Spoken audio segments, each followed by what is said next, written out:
had a really poor image of who God was coming into my faith, and I was really, really struggling in a lot of areas, and I really did not have a grasp of my life. I was using so many other things to try to control my emotions because I'm a very emotional person. And by myself, I couldn't. And so coming into faith with Jesus, I was told that he's like my salvation and my healer. And I was like, okay, where's this healing? Guys, where's this healing? I want it right now. And it didn't come right then. And I was like, well, God doesn't care about me. Like, if he really cared, he would fix it. But the truth is that I've come to learn is like, God doesn't often do miracles in that type of healing in the way that like I expect him to. A relationship with God is a miracle in and of itself. And so rather than an instantaneous moment of healing, God slowly gives us like the tools and the journey of learning more about ourselves and learning more about him and walking with him. And it's very much like this hand-holding process of growth and very much like a journey of healing to me.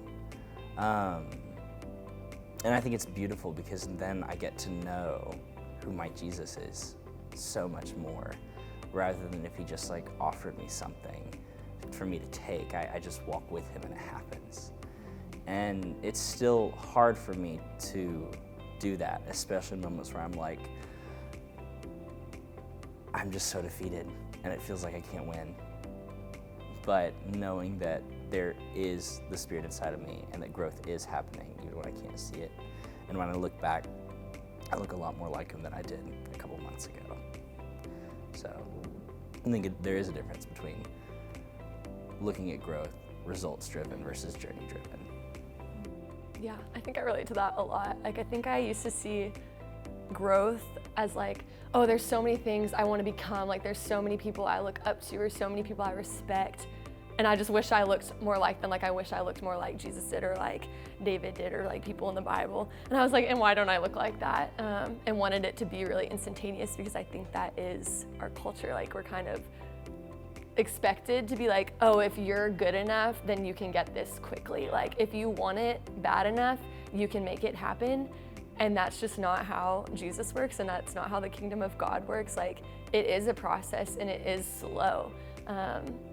And so I think, like, Reese, a lot of what you said like really resonates with me. Of like, Jesus asks us to follow him. He's not like, okay, pick up your cross, follow me, and we're gonna go to one spot and boom, great, you're good to go. It's like, no, follow me, and we're gonna stop here and we're gonna like pause here and then we're gonna go somewhere else and you're still gonna be following me.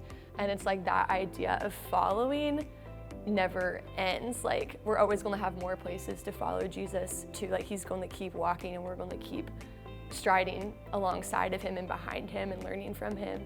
And so I think I used to think that like, oh, I'm not receiving grace. Like, I don't have enough grace. Like, I don't know what I'm doing wrong, but I'm not receiving enough grace, because if the Lord was really giving me a full measure of grace, then wouldn't I be better? Wouldn't I look more like these things that I want to look like? Wouldn't I have these characteristics that I want to have? Often out of a good intention place of wanting to look like the Lord and be transformed by him. But it was really realizing that grace, like us really exercising grace and experiencing grace, like the most powerful measure of it comes when we're relying on it day to day.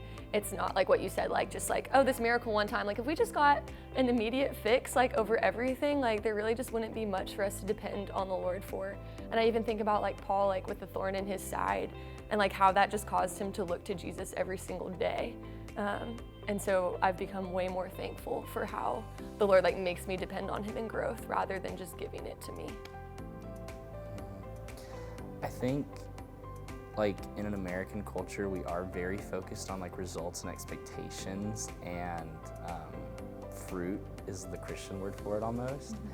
And like when I first was brought into faith in my community, it was very much a judge a tree by its fruit, you know what I mean?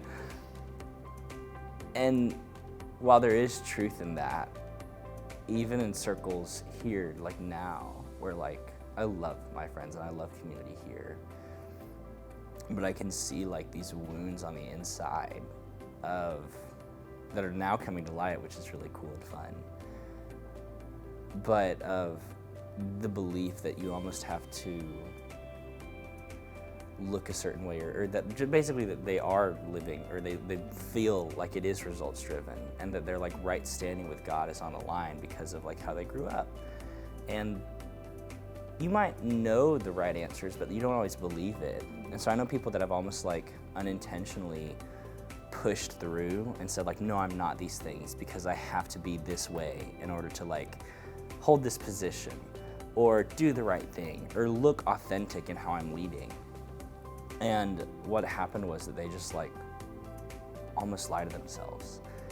And then they realized later that like, oh wait, I've kind of just healed the top layer. I haven't healed from the inside out. And like they missed the journey with Jesus and like the true feeling of healing and redemption that God offers us with walking